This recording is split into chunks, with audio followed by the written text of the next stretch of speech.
नमस्कार दोस्तों, मैं हूं लोकेंद्र मिश्रा और आप सबका स्वागत है आज की इस क्लास में। हिंदी लिटरेचर ऑप्शनल की पिछली क्लास में हमने डिस्कस किया था रीतिकाल के बारे में और रीतिकाल पे ये चौथा वीडियो होगा और इसके बाद से एक वीडियो और आएगा रीतिकाल पे। उसके बाद से हम आधुनिक काल की तरफ बढ़ेंगे हिंदी साहित्य के ऑप्शनल की इस क्लास में। तो आज हम डिस्कस करने वाले हैं रीति मुक्त काव्य धारा के बारे में। इसके पहले हमने रीति सिद्ध और रीतिबद्ध काव्य धारा के बारे में चर्चा की थी। आज जो हम डिस्कस करेंगे ये रीति मुक्त काव्य धारा है। जब मैंने पहली क्लास ली थी रीति काल के बारे में तो मैंने उसमें आपको बताया था कि रीतिबद्ध, रीति सिद्ध, रीति मुक्त और एक आ रहा था रीति इतर, ये चार काव्य धाराएं हमें रीति काल में पढ़नी है। तो आज हम पढ़ने वाले हैं इसी में से रीति मुक्त काव्य धारा के बारे में। इसके पहले अगर आपने चैनल को सब्सक्राइब नहीं किया है तो चैनल जरूर सब्सक्राइब कर लीजिए। हिंदी लिटरेचर ऑप्शनल की प्लेलिस्ट नीचे डिस्क्रिप्शन में दी हुई है, उसमें 30-35 वीडियो पड़े हुए हैं ऑलरेडी। तो आप में से जो लोग नए हैं वो शुरुआत करें, पहले वीडियो से देखें, जो सिलेबस वाला वीडियो है वहां से देखना शुरू करें और उसके बाद से आगे बढ़ेंगे आप लोग। तो चलिए शुरुआत करते हैं आज की इस क्लास की। टेलीग्राम चैनल से भी आप लोग जुड़ जाइएगा, ये भी मैं बताना भूल गया था। टेलीग्राम चैनल से आप जुड़ेंगे तो सारे के सारे जो आपको चीजें बतानी होंगी मुझे, वो मैं आपको वहां पे आसानी के साथ बता दूंगा और जो वीडियो का नोटिफिकेशन अगर आपको नहीं मिल पाता है तो वो आपको वहां पे मिल जाएगा। तो शुरुआत करते हैं रीति मुक्त काव्य धारा से। देखिए रीति मुक्त काव्य धारा क्या है। तो रीति काल में रीतिबद्ध और रीति सिद्ध दो काव्य धाराएं थी। तीसरी काव्य धारा जो आती है वो रीति मुक्त है। यहां पर कुछ ऐसे कवि होंगे जो लक्षण ग्रंथ की रचना नहीं करेंगे। लक्षण ग्रंथ क्या है ये मैंने पिछले वीडियो में बताया है। लक्षण ग्रंथ की रचना करने वाले लोगों को, रचनाकारों को हम आचार्य के कहते हैं, आचार्य कवि कहते हैं। तो यहाँ पे क्या है कि जिन लोगों ने लक्षण ग्रंथ लिखने की परंपरा का पालन नहीं किया, यानी लक्षण ग्रंथ की परंपरा से मुक्त थे, उन्हें हम कहते हैं रीति मुक्त काव्य धारा के कवियों के रूप में। जैसे उसमें कौन है, घनानंद है, आलम है, द्विजदेव है, बोधा है। ये लोग जो हैं ये प्रमुख कवि हैं जो रीति मुक्त काव्य धारा के अंतर्गत आते हैं। ये किसी राजा को खुश करने के लिए कविता नहीं लिखते हैं। रीति मुक्त वाले राजा को खुश नहीं करना चाहते, मतलब ऐसा नहीं है कि चाहते नहीं है, बट ये थोड़ा सा अलग लिखते हैं। इसके पहले वाले जो लोग थे, जैसे बिहारी के बारे में पढ़ा हमने, केशव के बारे में पढ़ा, ये लोग क्या करते थे कि इन्हें राजा को खुश करना था तो दरबार में श्रृंगार से युक्त कविताएं सुनाते थे, रूप का वर्णन करते थे, नक्श का वर्णन करते थे नायिका का, तो राजा खुश हो जाता था और उन्हें पैसा दे देता था। यहाँ पर जो रीति मुक्त काव्य धारा वाले कवि हैं, जो घनानंद हैं, आलम हैं, द्विजदेव हैं, बोधा हैं, ये लोग वास्तव में प्रेम की अनुभूतियों को अभिव्यक्त करने के लिए रचना करते थे। ठीक है, प्रेम की अनुभूतियों को अभिव्यक्त करने के लिए रचना करते थे। रीति काव्य और रीति मुक्त में कुछ विशेष अंतर नहीं है, सिर्फ अंतर ये है कि ये देखो दरबार में तो दोनों काव्य धाराएं विकसित हुई हैं, ये भी दरबार में विकसित हुई है, लेकिन इसमें सिर्फ और सिर्फ राजा को रिझाना या खुश करना ये इनका लक्ष्य नहीं है। ये कविता को साध्य मानते थे, साधन नहीं मानते थे। अब साधन और साध्य क्या है, जो बिहारी वगैरह हैं वो कविता को साधन मानते थे, धन कमाने का एक साधन था उनके लिए। वो अच्छी कविता सुनाएंगे, राजा जितना प्रसन्न होगा, जितना राजा प्रसन्न होगा, खुश होगा, वो उतना उनको धन देगा। अब यहाँ पे घनानंद कहते हैं, लोग हैं लागी कवित्व बनावत, मोहि तो मोरे कवित्व बनावत। लोग तो कविता बनाते हैं मगर मुझे मेरी कविता बनाती है। घनानंद के इस दोहे का अर्थ है, इन पंक्तियों का अर्थ है कि लोग हैं लागी कवित्व बनावत, लोग तो कविता बनाते हैं मगर मुझे जो है वो मेरी कविता बनाती है। ठीक है, तो इस तरह से कुछ एग्जाम्पल आप आपके नोट्स वगैरह से, किताबों से देखेंगे। जो रीति मुक्त काव्य धारा है, इसमें जो प्रेम, जिस प्रकार के प्रेम का वर्णन किया गया है वो वासना जन्य प्रेम नहीं है। ये वासना से जन्मा हुआ प्रेम नहीं है बल्कि एकनिष्ठ प्रेम है। यहाँ पर किसी एक व्यक्ति से प्रेम हो रहा है और पूरे मन से प्रेम हो रहा है, इसको हम कहते हैं एकनिष्ठ प्रेम होना। किसी एक व्यक्ति के प्रति, किसी एक प्रेमी या प्रेमिका के प्रति निष्ठावान होकर प्रेम करना, उसे हम कहते हैं एकनिष्ठ प्रेम। तो जो रीति मुक्त काव्य धारा के कवियों ने जिस प्रकार के प्रेम का वर्णन किया है वो प्रेम एकनिष्ठ प्रेम है, वासना से जन्मा हुआ प्रेम नहीं है, वो एक सीधा प्रेम है। सीधा प्रेम कहने का क्या मतलब है, सीधा मतलब सरल। यहां देखिएगा घनानंद का एक है, अति सीधो स्नेह को मार्ग है जहां नेक सयानप बाक नहीं। अति सीधो स्नेह को मार्ग है जहां नेक सयानप बाक नहीं। इसका मतलब क्या हुआ, अति, ये देखिए यहाँ पे जो है ना, ये अति सूधो होगा, ये देखिए यहाँ पे ये है, अति सूधो स्नेह को मार्ग है जहां नेक सयानप बाक नहीं। यानी कि जो प्रेम का मार्ग है वो बिल्कुल सीधा है। अब जब ये लोग प्रेम के बारे में, एक निष्ठ प्रेम के बारे में लिखते हैं, तो ये काव्य शास्त्र के नियमों पर ध्यान नहीं दे पाते हैं। इनकी जो कविता है उसको भाव पक्ष पर ज्यादा देखना होगा। इसका मतलब ये बिल्कुल नहीं है कि शिल्प पक्ष कमजोर होगा।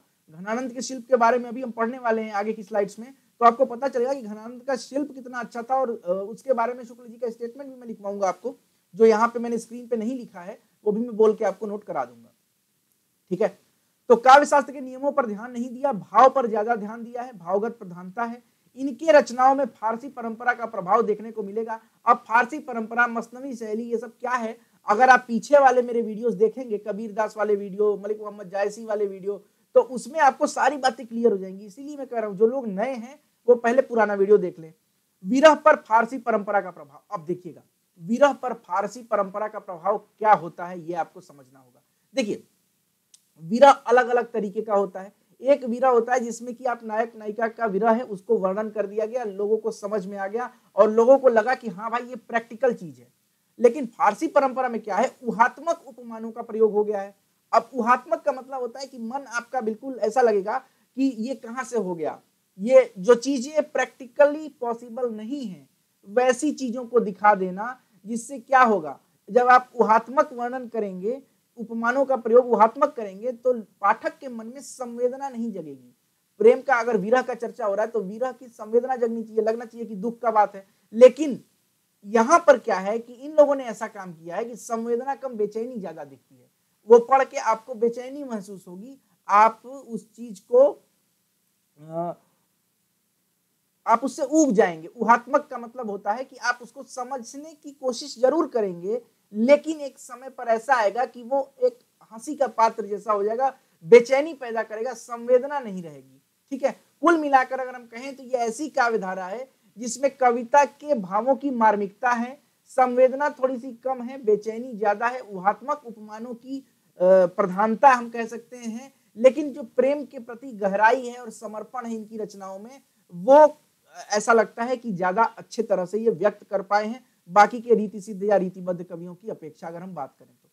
अब हम इसमें जो प्रमुख कवि के बारे में पढ़ेंगे, एक ही प्रमुख कवि हैं इसमें, वो है घनानंद। घनानंद का समय काल क्या है, पहले तो आप ये देखिए, 1673 से 1761, मैं अंग्रेजी में लिखता हूं, 1673 से 1761 ये टाइम पीरियड है घनानंद का। घनानंद जो है, इनको प्रेम का पीर कहा जाता है। हिंदी साहित्य में प्रेम के पीर कवि के रूप में जाने जाते हैं घनानंद। अब घनानंद के बारे में आप कहानी सुनिए, ठीक है, यहाँ मैंने लिखा है कहानी सुनिए। अब कहानी सुनने में यह है कि आपको मैं सुनाऊंगा, यहाँ कहानी लिखने का कोई मतलब नहीं बनता है। तो देखिए क्या है, घनानंद जो थे ये मुगल दरबार में मुंशी का काम किया करते थे। ठीक है, मुगल दरबार में ये मुंशी का काम किया करते थे और ये गाना भी बहुत अच्छा गाते थे। तो दरबार में सॉरी, जो बादशाह थे, एक बार उन्होंने कहा कि गाना गा के सुनाओ। अच्छा गाना गाते थे तो उनके निवेदन पर इन्होंने पहले मना किया कि नहीं, लेकिन इनकी एक प्रेमिका थी, उसका नाम था सुजान। प्रेमिका का नाम आपको याद रखना है, प्रेमिका का नाम था सुजान। ये एक वैश्या थी, जो सुजान थी ये इनकी प्रेमिका थी और ये वैश्या थी। इसने जब अनुरोध किया कि घनानंद गाना गा दो, तो घनानंद अब यहाँ पे पिघल जाते हैं और घनानंद गाना गाना शुरू कर देते हैं। अब जब घनानंद गाना गाते हैं तो घनानंद प्रेम किससे कर रहे हैं, सुजान से। घनानंद ने बादशाह के कहने पर गाना नहीं गाया, सुजान के कहने पर गाना गाने लगे। बादशाह को तो यहीं पे खटका होगा। उसके बाद क्या किया इन्होंने कि गाना गाते गाते ये इतना ज्यादा खो गए उस गाने में, और सुजान के प्रति इनका जो प्रेम था उसमें इतना खो गए कि ये बादशाह की तरफ पीठ कर दिए और सुजान की तरफ अपना मुंह कर दिए। अब बादशाह को आप गाना सुना रहे हैं और मुगल बादशाह की तरफ आपने पीठ कर दिया है, तो ये तो उसका अपमान हो गया। हालांकि बादशाह ने वहां पे कुछ नहीं बोला, पहले इनको कुछ पैसा वैसा दिया, जो इनको पुरस्कार चाहिए था पुरस्कार इनको मिला, लेकिन पुरस्कार के बाद इनको दरबार से निकाल भी दिया। कहा कि अब तुम हमारे दरबार के लायक हो नहीं, क्योंकि भाई बेइज्जती कर चुके थे ये। अब सुजान के साथ क्या हुआ कि ये सुजान को चाहते थे कि इसको भी लेकर चले अब जहां जाए, क्योंकि प्रेम है, लेकिन सुजान साथ जाने से मना कर देती है। सुजान मना करती है तो इनके अंदर विरह उत्पन्न होता है, पीड़ा होती है इनको। ये क्या करते हैं, यहां से चले जाते हैं वृंदावन, और वृंदावन में एक संप्रदाय है निम्बार्क संप्रदाय, आपको मैं यहां लिखता हूं निम्बार्क संप्रदाय। तो वृंदावन जाके निम्बार्क संप्रदाय से ये दीक्षा लेते हैं। कौन लेता है भाई, तो घनानंद जी लेते हैं, और वहां से दीक्षित होकर अब ये कृष्ण भक्ति की कविताएं लिखने की तरफ मुड़ते हैं। लेकिन इनके मन में कहीं ना कहीं सुजान से न मिल पाने की जो पीड़ा है वो भी इनकी कविताओं में कहीं ना कहीं से दिखाई देती है। अगर वो कृष्ण राधा का वर्णन करते हैं तो उसमें भी प्रतीक के माध्यम से वो सुजान के ही कारण जो उनके हृदय में पीड़ा है उसको ये लिखते हैं। ठीक है, अब इनका क्या हुआ, इनकी हत्या कब हो जाती है, तो अहमद शाह अब्दाली ने जब दूसरी बार आक्रमण किया था, अहमद शाह अब्दाली के बारे में आपने सुना होगा, पानीपत का प्रथम युद्ध, पानीपत का तृतीय युद्ध, मराठा बनाम अहमद शाह अब्दाली 1761, याद होगा आपको ये समय। तो ये जब दूसरी बार आक्रमण करता है ना अहमद शाह अब्दाली, तो उसके आक्रमण के दौरान इनकी हत्या हो जाती है। कहानी सुन लिया। अब हम बात करते हैं घनानंद की रचनाओं के बारे में। तो इनकी संख्या जो है वो 39 बताई जाती है कि घनानंद की रचनाओं की संख्या 39 है, जिसमें सुजान हित, इष्टलता, ब्रजविलास, विरह लीला, वियोग बेली, इसके अलावा प्रेम पत्रिका, ये इनकी प्रमुख रचनाएं हैं। आप यहां से देख के लिख लीजिएगा। अब हम बात करते हैं उस प्रमुख पॉइंट पर जो कि है शिल्प पक्ष के बारे में। ठीक, अब हम शिल्प पक्ष देखते हैं घनानंद का। घनानंद का जो शिल्प पक्ष है ये उत्कृष्ट है। उत्कृष्ट का मतलब क्या होता है, बहुत बढ़िया। उत्कृष्ट का मतलब होता है बहुत बढ़िया। इनकी एक रचना का नाम बताया था ना, सुजान हित। सुजान हित जो है ये विशुद्ध ब्रज भाषा में लिखी गई कविता है और इनको इनके शिल्प पक्ष के उत्कृष्टता के लिए, अच्छे शिल्प के लिए इनको ब्रज भाषा प्रवीण और भाषा प्रवीण के नाम से जाना जाता है। ठीक, जो एग्जाम्स देते हैं हिंदी में जिसमें आप ऑब्जेक्टिव क्वेश्चन पूछते हैं, उसमें यह क्वेश्चन कई बार पूछ भी चुका है कि घना किस कवि को कहते थे भाषा प्रवीण या ब्रज भाषा प्रवीण, ये किसको कहते थे। ये हो गया। अब देखिए ये विशिष्ट है, मैं लिखता हूं तो ध्यान ही नहीं देता हूं। यह विशिष्ट शब्द निर्माण और शब्द चयन, इन्होंने जिन शब्दों का निर्माण किया वो भी बहुत विशिष्ट है और इसके साथ साथ इन्होंने जिस प्रकार के शब्दों का चयन किया है अपनी रचनाओं के लिए वो बहुत अच्छा है। अब इसमें देखिए क्या खास बात है, घनानंद ने फारसी, अवधी, बुंदेलखंडी इन सब चीजों का समावेश नहीं किया है। भोजपुरी, राजस्थानी, इन सब चीजों का जो समावेश है ये इन्होंने बहुत न के बराबर किया है। इनकी भाषा बहुत शुद्ध है, परिमार्जित है, आप ये कह सकते हैं। इसीलिए तो इन्हें ब्रजभाषा प्रवीण के नाम से कहा जाता है ना। ठीक है, अब शुक्ल जी ने क्या कहा ये देखिए, ये आपको याद रखना। शुक्ल जी कहते हैं, सुनिएगा, भाषा पर जैसा अचूक अधिकार इनका था वैसा किसी और कवि का नहीं। भाषा मानो इनके हृदय के साथ जुड़कर ऐसी वशवर्तिनी हो गई थी कि ये उसे अपनी अनूठी भावभंगी के साथ जिस रूप में चाहते थे उस रूप में मोड़ सकते थे। अनूठी भावभंगिमा के साथ जिस रूप में चाहते थे उस रूप में मोड़ सकते थे। मतलब भाषा को उंगली पर नचाने वाले कवि थे ये घनानंद जी। अब इनके बात करते हैं, शिल्प में छंद आता है, अलंकार वगैरह के बारे में हम चर्चा करते हैं। इनका छंद चयन जो है वो बहुत सधा हुआ है। श्रृंगार परक रचनाएं जो की हैं इन्होंने वो कवित्व और सवैये में की हैं, और भक्ति परक जो रचनाएं हैं इनकी वो दोहा और चौपाई में है। अब मैंने आपको बताया था कि श्रृंगार की रचनाएं भी करते थे और बाद में भक्ति, जब ये निम्बार्क संप्रदाय में दीक्षित होते हैं वृंदावन जाके, तो फिर राधा और कृष्ण के बारे में और उसमें भक्ति के छंदों का भी समावेश करते हैं। तो जब ये भक्ति की बात करते हैं, भक्ति परक रचनाएं लिखते हैं, तो दोहा और चौपाई छंद का प्रयोग करते हैं। जब श्रृंगार लिखते हैं तो कवित्व और सवैये का प्रयोग करते हैं। ठीक है, आगे बढ़े। मुहावरे और लोकोक्तियां, देखिए मुहावरे और लोकोक्तियों का भी प्रयोग इन्होंने किया है और अलंकारों का प्रयोग भी इन्होंने किया है। देखिए लोकोक्तियों का प्रयोग जब आप करते हैं तो आप लोक जीवन के थोड़े पास चले जाते हैं। लोकोक्तियों का प्रयोग से ये होता है कि आप जो लोक भाषा है, जो आपके समय के, आपके आसपास के लोग जिस भाषा में बात करते हैं, उनकी उक्तियों को लेकर वहां से एक लाइन दो लाइन लेकर जब आप लिखते हैं तो वो भाषा आपकी और प्रवाह, भाषा में आपके प्रवाह भी बनता है और लोगों के साथ जुड़ाव भी महसूस होता है उस रचना का। तो इसका प्रयास इन्होंने किया है। अब अलंकारों का प्रयोग करें तो देखिए अलंकारों का प्रयोग इन्होंने चमत्कार के लिए नहीं किया है। अलंकारों का प्रयोग वास्तव में होता तो चमत्कार के लिए ही है कि हम देखें और पढ़ें। जैसे तरनी तनुजा तट तमाल तरुवर बहुछाए ता ता ता आ रहा है, अब कितना मजा आ रहा है पढ़ने में इसको। ठीक, तो ये चमत्कार उत्पन्न करता है। लेकिन इनका मतलब ये था, अलंकारों का प्रयोग ये इसलिए करते थे कि चमत्कार नहीं उत्पन्न हो मगर गहन भाव जो इनके मन में है वो अभिव्यक्त हो जाए। इन्होंने क्या किया है भाई, तो इन्होंने विरोधाभास अलंकार का बहुत शानदार प्रयोग किया है। एग्जाम्पल के लिए देखिए, उजरन बसी है हमार, देखिए यहाँ पे मैंने लिखा नहीं है, मैं आपको बस बोल रहा हूँ, आपको खुद लिखना है। उजरन बसी है हमारी आँखियां देखो, उजरन बसी है हमारी आँखियां देखो, इस तरह के प्रयोग ये करते हैं। उसके बाद से इन्होंने जो प्रयोग किया है श्लेष अलंकार का भी प्रयोग करते हैं। एग्जाम्पल के लिए आप देखिए, तुम कौन धो पाटी पढ़े हो लला मन लेहु पे देहु छटाक नहीं। ये शिल्प देखिए इसका, तुम कौन धो पाटी पढ़े हो लला मन लेहु पे देहु छटाक नहीं। मन ले लेते हो मगर देते तो कुछ नहीं। मन लेहु मतलब एक मन लेकर और छटाक भर भी नहीं देना। आप समझिएगा इस बात को, यहाँ पर वो प्रेम की बात कर रहे हैं। तो विरोधाभास अलंकार हमने देखा, उजरनी बसी है हमारी आँखियां देखो। इस तरह से अब हम आगे बढ़ते हैं, देखते हैं भाव पक्ष के बारे में। देखिए यहाँ पे आपको शिल्प के बारे में इतना समझ में आ गया। शिल्प के बारे में मैंने शुक्ल जी का स्टेटमेंट भी लिखवा दिया। इसके साथ साथ आप एक स्टेटमेंट और लिखिए शुक्ल जी का, लिखिए भाषा शैली के बारे में लिखिएगा। अपनी भावनाओं के अनूठे रूप रंग की व्यंजना के लिए भाषा का ऐसा बेधड़क प्रयोग करने वाला, लिखिएगा फिर से बोल रहा हूं मैं, अपनी भावनाओं के अनूठे रूप रंग की व्यंजना के लिए भाषा का ऐसे बेधड़क प्रयोग करने वाला हिंदी के पुराने कवियों में दूसरा नहीं हुआ।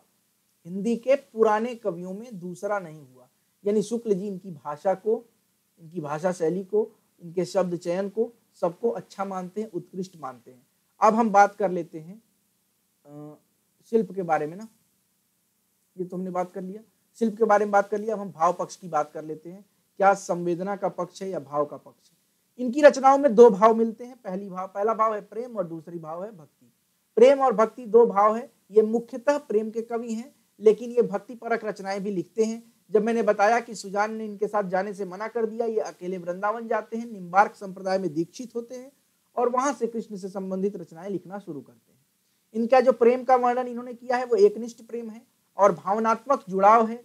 इनका मानना है कि ये आमोद प्रमोद का साधन नहीं है, और जो रीतिकाल के कवि हैं वो सब विलासिता में डूबे हुए थे, उनको पैसा कमाना था। वो मानते थे, बिहारी ने तो यहाँ तक कह दिया कि मैं इसीलिए लिखता हूँ कि मजा आए, विलासिता के लिए लिखता हूँ। तो इस तरह से बात है। इनका जो प्रेम था वो एक वैश्या से प्रेम था और एकनिष्ठ प्रेम था। उसके लिए इनकी रचनाओं में आपको मार्मिकता भी देखने को मिलती है और संवेदना इनकी रचनाओं में आपको प्रेम के प्रति देखने को मिलती है। मूलतः ये वियोग के कवि माने जाते हैं, क्योंकि सुजान से जब इनका वियोग हो गया, विरह हो गया, तो फिर ये वियोग के बारे में लिखना इन्होंने शुरू किया। अब यहाँ पर शुक्ल जी का फिर से एक स्टेटमेंट आपको लिखना है। जब इन्होंने वियोग का वर्णन किया है तो वहां पे शुक्ल जी ने कहा है इनके वियोग वर्णन के बारे में, वियोग वर्णन के बारे में कौन कहते हैं भाई? तो शुक्ल जी कहते हैं।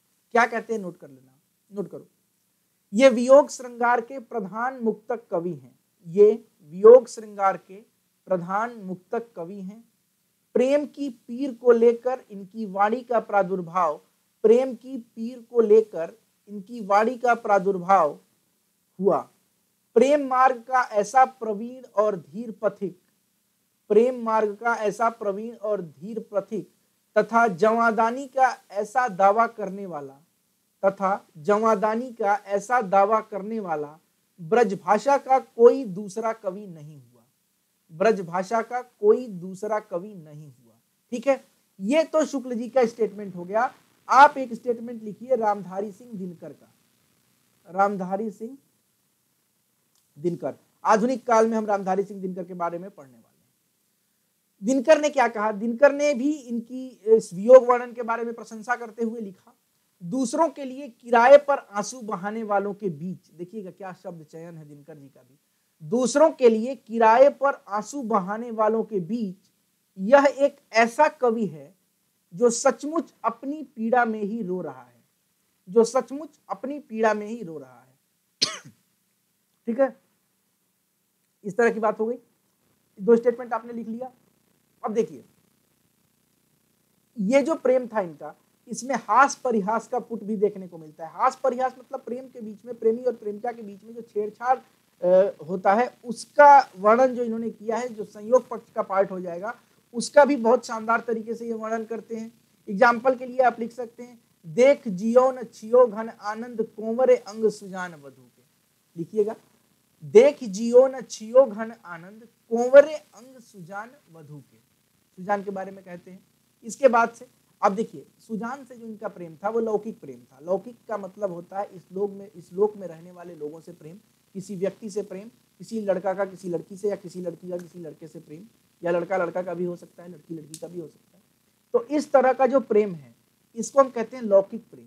ये लौकिक प्रेम अलौकिक या पारलौकिक हो जाता है जब उस आदमी में या आसपास में हर जगह ईश्वर देखने लगे, हर जगह उनको ईश्वर ही दिखने लगे, वो ईश्वर में लीन होकर पदों की रचनाएं करें।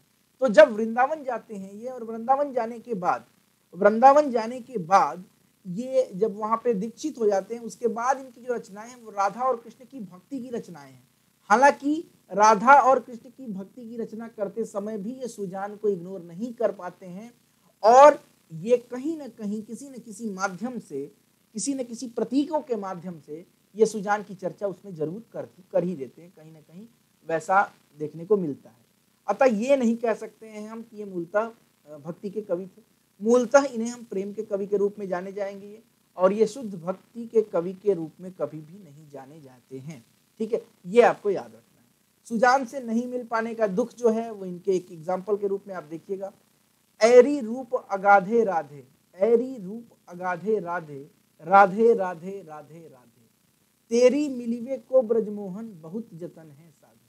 ये बता रहा है कि कवि यहाँ पे ये कहना चाहते हैं कि ये कितना इन्होंने प्रयास किया सुजान के साथ मिलने का या सुजान के साथ रहने का, उनको अपनाने का क्या प्रयास किया है घनानंद ने, ये वो राधा और कृष्ण के माध्यम से बताते हैं। यहीं पर देखने को मिलता है, ये एग्जाम्पल आप लिख लीजिएगा, ऐरी रूप अगाधे राधे, राधे राधे राधे राधे, तेरी मिलिवे को ब्रजमोहन बहुत जतन है साधे, यानी तुझसे मिलने को बहुत जतन किया है। खैर, ये हो गया। तो ये कुछ बातें थी जो कि हमने आज समझा रीति मुक्त काव्यधारा के बारे में। अगली क्लास, जो लास्ट क्लास होगी रीतिकाल के ऊपर, वो होगी रीति इतर काव्य। रीति इतर काव्य में हम समझ लेंगे कि रीतिकाल में जो वीर रस की रचनाएं जो हुई वो, और जो भक्ति की रचनाएं हुई वो, जो नीति परक रचनाएं हुई वो, इसके बारे में हम समझ लेंगे। रीति काव्य और ललित कलाओं के संबंध के बारे में समझ लेंगे, और रीतिकाल का उदय वगैरह क्या हुआ था ये हमने पहले ही देख लिया है, रीतिकाल का पतन क्यों हुआ ये देख लेंगे।